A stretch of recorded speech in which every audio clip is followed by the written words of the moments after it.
All right, everyone. I hope everyone's doing okay during the pandemic because I'm going to talk about a fictional situation regarding the pandemic. My bioethics topic is on the issue of stealing personal protective equipment during a global pandemic. Just generally, ethics is a discipline of philosophy and is centrally focused on how we as human beings should act.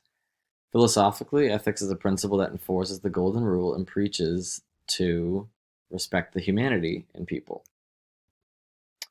Now, my scenario is fictional, but it's loosely based off of some early reports during the beginning of the coronavirus pandemic about hospital staff taking and hoarding, I guess, some PPE and giving it out to family members and loved ones in order to protect them. And um, yeah, so while the scenario is made up, it's based off of some potentially true articles. All right.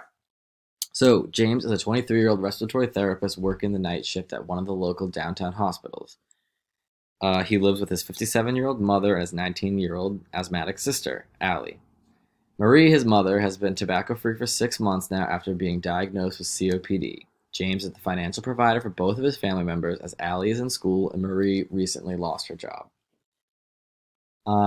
Much like what we're seeing here in New Orleans, in this scenario, his city is not, at a full shelter-in-place order, but they are encouraging citizens to stay inside as much as possible, send only one person to the grocery, stuff like that. And out of fear for his family members, knowing firsthand how COVID-19 can affect immunocompromised individuals, he debates whether or not to steal a box of N95 masks from the supply closet while at work. He believes that if his mother and sister wear the masks while grocery shopping and doing daily errands like running to the pharmacy, their chances of contracting the virus will be greatly reduced. James knows, like most of us, as we're taught at a very young age, stealing is wrong. But he also believes by doing this, by stealing the box of N95s, that he would actually end up helping flatten the curve by keeping these people that he loves that are in a susceptible population out of the hospital and decreasing the rush of patients into already crowded hospitals, which is something we're obviously seeing here in New Orleans. I'm going to kind of run through some of the stuff that we read in Chapter 5 in Egan's because we all read the same thing, and I don't want to bore everyone to death. But some of the ethical dilemmas that we would see in healthcare, patient expectations, legal issues, department staffing, quality of care, rationing of care, conflicts due to third party imposed standards of care, with different insurances and what they'll pay for, and delivery of appropriate standard of care in the face of cost constraints and corporate influence. And that is kind of on the side of things where, one hospital might change out the suction ballard every 3 days. Some might wait a week, and it all depends on, how much money can we save before we risk putting the patient, before the patient is at risk for infection or harming them. And that's why you see that differ hospital to hospital, and that can really affect the care one patient is getting. So, code of ethics, it's an essential part of any profession that claims to be self-regulating, as we all read. And it is a way that an occupational group establishes itself as a profession. So generally, the code is meant to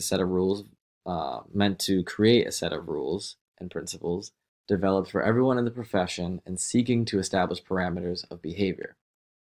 Ethical decision making becomes extremely difficult when the multiple right choices are incompatible with one another or they represent different priorities.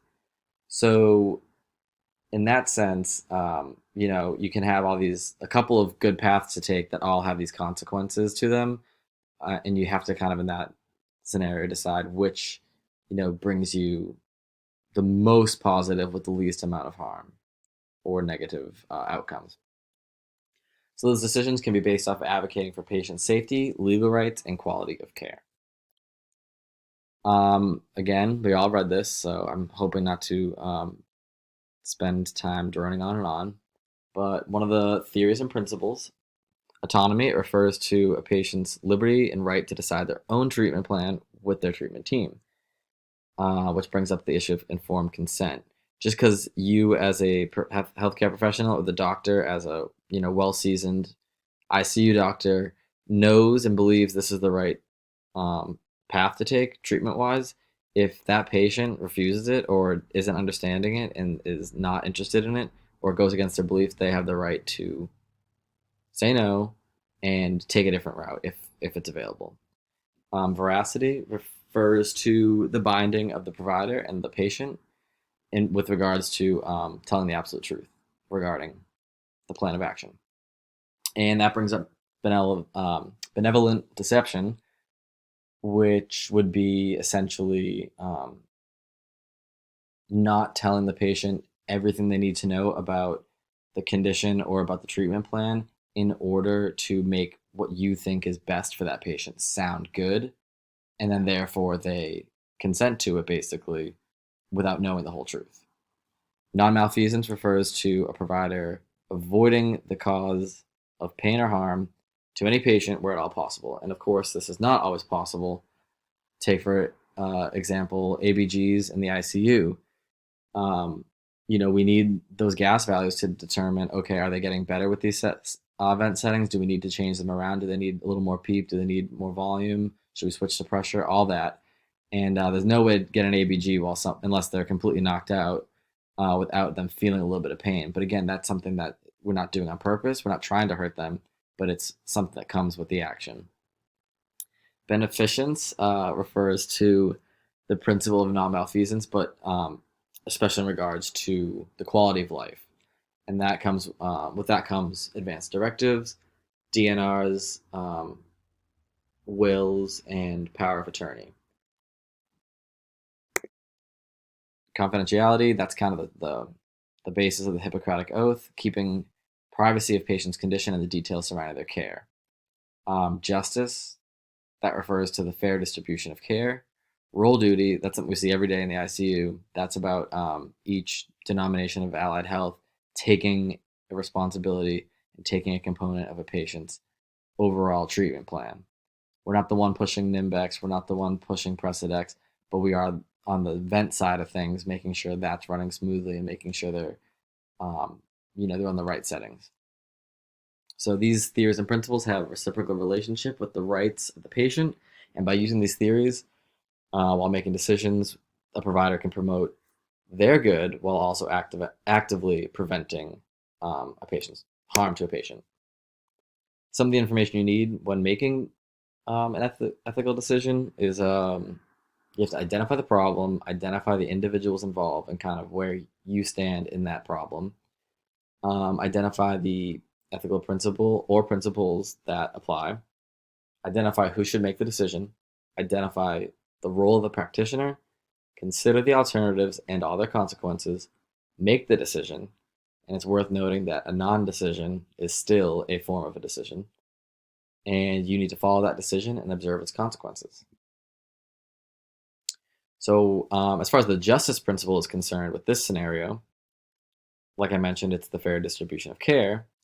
While Marie and Allie are currently not admitted into hospitals and they're not showing signs of acute illness at all, they are still carrying and managing chronic diseases that make them susceptible to COVID-19.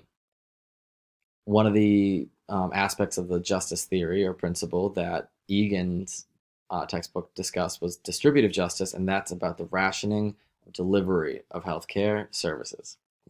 So James is a type of person who originally got into the field because he wanted to help sick people.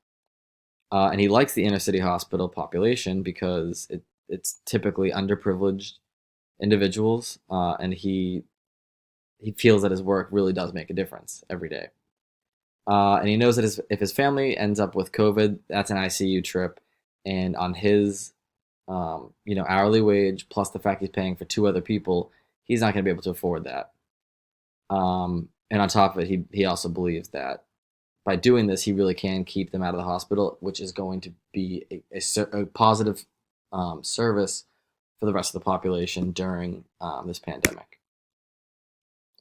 So I decided to look at consequentialism, a form of decision making, for this particular scenario. It refers to the judgment of an act based off of its consequences. So I try to look at, what happens if he does take the box, what happens if he doesn't, and what he can do.